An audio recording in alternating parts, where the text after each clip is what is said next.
Estamos no ano 5.785, desde a criação do homem no Jardim do Éden, no Jardim do Éden, onde Adão e Rava foram criados. Nós temos aqui no nosso canal estudos semanais, leitura das porções diárias de Torá, feitos exclusivamente para você. É você mesmo que está aqui comigo hoje.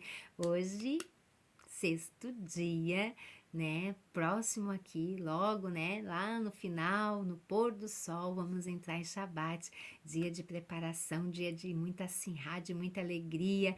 Ai, é dia de muito regozijo, é um dia muito esperado. A gente fica contando nos dedos aqui para a chegada do dia de descanso, né? Descanso, onde descansamos na presença do Eterno. E tem coisa melhor que isso? Não, não tem. Não tem presença do Eterno, não tem nada melhor que isso, né? Então, que o Eterno nos abençoe, né? Nesse dia aqui abençoado que estamos nos preparando para o grande dia aqui, né? Do dia sagrado que está logo, logo lá no final do dia já, né? Mas nós já estamos aqui a todo, né? Tudo muito ligeiro aqui para podermos darmos conta de tudo, porque são muitas coisas a fazer, mas o Eterno é conosco e se isso está no desejo do nosso coração, nós conseguimos sim. Então, se você está aqui pela primeira vez, muito obrigada pela tua companhia, eu te faço um convite, fica comigo até o finalzinho, assista, curta, compartilha, comenta. Se moveu o teu coração, se o Eterno falou contigo. Que o Eterno te abençoe. Muito obrigada a você que está comigo a semana inteira.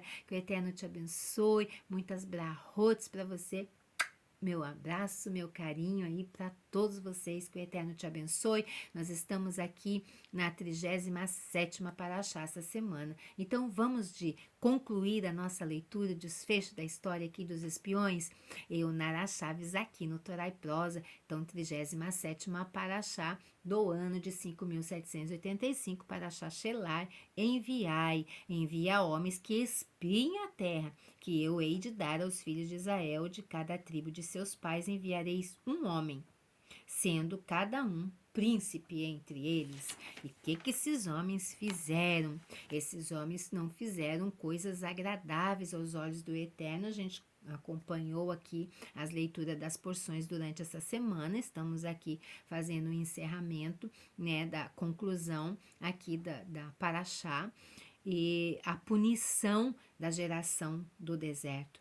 Houve uma grande punição ali para o nosso povo por causa daquela rebeldia daqueles espiões que trouxeram má notícia ao povo, o povo sem discernimento, porque é assim mesmo que a gente faz quando não estamos com o nosso coração no Eterno, nossa mente viajando para todo canto, com as más notícias, nós meio que trememos aí nas bases e aí colocamos tudo a perder na nossa vida. Então fica uma última lição aqui, a punição, o Eterno pune da geração aqui do deserto. Esta geração jurou a ele que viu os meus milagres no Egito e no deserto, e não obstante testaram-me 10 vezes e não entrarão na terra. Olha só a punição, não entraram na terra. Diga ao povo que eu juro que cumprirei o seu pedido. Pediram para falecer no deserto e faleceram. Todos os homens com idade entre 20 e 60 anos, aqueles que podem ser recrutados para o exército, mas recusaram-se a enfrentar os cananitas no combate, morrerão com a idade de 60 anos e cavarão as suas próprias sepulturas. Os seus filhos carregarão o resto da punição, vagando pelo deserto por 40 anos, até que todos os homens da geração que deixou o Egito atinjam a idade de 60 anos e pereçam. Então, aqueles rebeldes que se rebelaram, que criaram confusão, enquanto eles tinham menos de 60 anos, o povo estava andando no deserto, até aquela geração que murmurou fazer e completar 60 anos ali para perecerem. De que maneira as palavras de Elohim se realizam em nós? Todo ano, na noite em que um judeu tinha pecado, o dia 9 de Ave, chorando sem um bom motivo, 15.000 judeus morriam.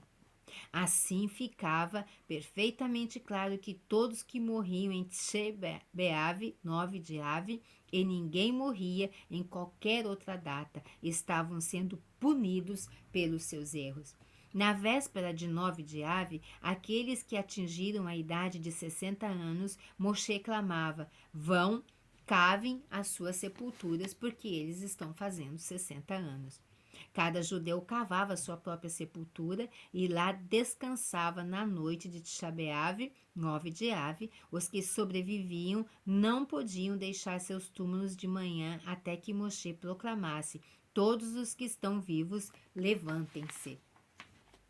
Os membros daquela geração que ouviram a voz de Elohim no Monte Sinai pereceriam-se com anjos, apenas de seus pecados. Na morte, seus corpos não se decompuseram. Na véspera de Tisha B'Av, no 40º ano do deserto, ocorreu um acontecimento maravilhoso. Como de costume, os homens cavaram suas próprias sepulturas, porém na manhã seguinte descobriram que ninguém falecera.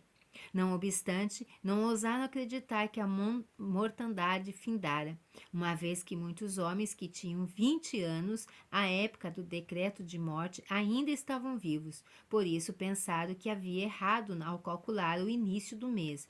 Voluntariamente voltaram aos seus túmulos pelas 6 noites seguintes. Ao verem a lua cheia aparecer em 15 de Ave, tiveram certeza de que era o meio do mês. Perceberam então que o severo decreto fora abolido. Celebraram o dia 15 de Ave como um Yom Tov, um dia festivo, uma grande alegria. Esta é uma das razões pelas quais celebramos anualmente esta data como um dia de júbilo e de muita alegria, porque ali cessou as mortes ali. Na verdade, os 40 anos da peregrinação no deserto beneficiaram os que entraram na terra. Quando os cananitas ouviram que os judeus estavam a caminho da terra, derrubaram suas árvores e queimaram as casas, para que os que estavam entrando encontrassem um país devastado e deserto. O Elohim deteve os judeus no deserto até que os cananitas tivessem novamente cultivado o solo e reconstruído as suas casas. Mas ainda o Eterno disse: se eu trouxer o povo de Israel imediatamente, cada um correria para seu campo e seu vinhedo e devotaria todas as energias para cultivá-los. Segregaria os judeus no deserto por um período de 40 anos, durante o qual educarão e estudarão Torá enquanto comerão a maná. Então entrarão em Israel purificados. O decreto de morte não incluía os seguintes grupos. Esse decreto não atingiu essa lista de grupos aqui. Yehoshua e Caleb não eram atingidos. As mulheres da geração do deserto, elas não participaram dos pecados do povo, porém foram sempre leais a Elohim e a Moshe. As crianças com menos de 20 anos, os homens com idade acima de 60 anos, os membros da tribo de Levi, uma vez que não participaram do pecado do bezerro de ouro, dos espiões e outras rebeliões que houve do nosso povo. Todos esses grupos entraram em Eretz Israel. A punição dos espiões, mas a recompensa. Os espiões foram punidos severamente e o povo que se rebelou com eles, acreditando na má notícia dos espiões e não acreditando na potente mão divina que os tinha tirado do Egito, houve grande punição, mas houve também uma grande recompensa de Caleb e de Yehoshua, das mulheres e das crianças, da classe dos levitas, tribo dos levitas, que entraram em Israel. Mas aqui a punição dos espiões. Os 10 espiões que caluniaram a terra morreram pouco tempo depois. Tiveram uma morte terrível por terem pecado com a língua. O Eterno alongou a língua deles até chegarem ao ventre. Vermes rastejavam para fora de suas línguas, penetraram nos intestinos e lhes causaram a morte. Que morte terrível! Porque os espiões mereceram uma punição tão terrível assim? As pessoas deveriam aprender com a própria experiência, mas nem sempre nós fazemos isso. O Eterno disse: os espiões não podem usar a desculpa de que não perceberam a seriedade de Lashon Hará, a língua maldizente. Todos sabiam da punição de Miriam por ter falado sobre o seu irmão Moshe, conforme se encontra na paraxá que nós estudamos passado. Mesmo assim, recusaram-se a aprender a lição. Falaram Lashon Hará sobre o Eterno e Israel.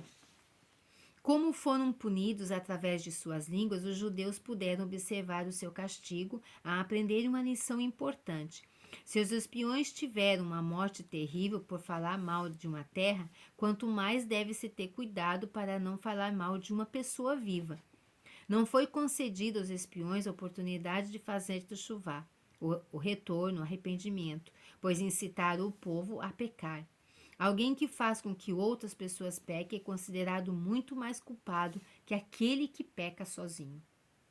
Quando a tribo de Judá recebeu o seu território sob a liderança de Josué e Caleb, recebeu o território nas cercanias de Hebron por ordem divina, como recompensa. E Josué recebeu as porções do mundo vindouro que haviam sido reservadas aos espiões. A letra Yud, cujo valor numérico é 10, foi acrescida ao seu nome original, de Oxéia, para Yehoshua. Então, o nome de Josué era Oxéia, mas depois aqui ele recebeu uma letra a mais, a letra Yud, no seu nome, e o nome de Oxéia, ficou Yehoshua. Então, o nome de Josué aqui ganhou mais uma letra no seu nome em recompensa, que mereceu a recompensa espiritual dos 10 espiões. Por que o Eterno deu a Yehoshua recompensa maior que Caleb? A magnitude da recompensa é proporcional à severidade da tentação. Quanto maior for a tentação, quanto mais nós formos tentados e não cairmos na tentação, mais recompensados nós também seremos. É como um milagre. Caleb descendia de Judá, que tinha controle sobre sua língua. Era, portanto, naturalmente inclinado a resistir ao Lashon Hará. Ele não falava mal, ele era aquela pessoa contida, quieta, calma, tranquila, sem ter de reforçar muito.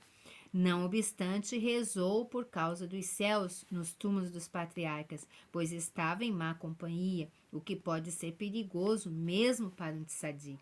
Então, Caleb não teve uma recompensa maior que Joshua. Ele tinha um temperamento diferente, era um temperamento mais tranquilo, mais calmo. Ele conseguia superar, segurar a sua palavra no natural. E Joshua já era mais eloquente, já era mais sanguinário. Então, ele veio a tentação ali, mas ele segurou. Por isso, ele foi mais recompensado. Quando nós seguramos mais a tentação, nós somos mais recompensados com aquele que é mais neutro. Ele consegue mais. E Joshua, por outro lado, era descendente de Yosef, que falou mal de seus irmãos e seu pai. Por isso, herdou uma fraqueza inerente no qual tange a este pecado de falar mal. Uma vez que lutou contra essa tentação, a sua recompensa foi proporcionalmente maior que a de Caleb. Quando os homens da geração ouviram o juramento do Todo-Poderoso que deveriam falecer no deserto e ao testemunharem a morte dos espiões, lamentaram-se muito pelo seu pecado. Então, o pecado do outro nos traz grandes lições para a nossa vida e um grande crescimento. Aqui nós aprendemos sobre a língua mal, a Lashon Hará, sobre trazer má notícias, sobre gostar de mexericos, estar envolvidos em fofocas, o que está acontecendo na vida do outro, gostar de transmitir uma má notícia, uma desgraça da vida do outro, sair primeiro correndo, contando, né? Então, tudo isso vai causando sobre nós uma morte espiritual, né? Muitas coisas ruins vêm na nossa vida por causa disso. Então, fica aqui essa grande lição para a nossa vida. Eu espero que essa tua semana tenha sido uma semana, com certeza, recheada de muitas bênçãos. E saiba que quanto maior você for tentado e segurar ali, mais recompensado você será. Olha só a lindeza. O Eterno não é eterno para mentir, nem filho do homem para que se arrependa daquilo que ele te prometeu. Se ele prometeu algo, se está escrito na Torá e você está ali na Torá fazendo certinho, tome posse, porque a vitória é tua.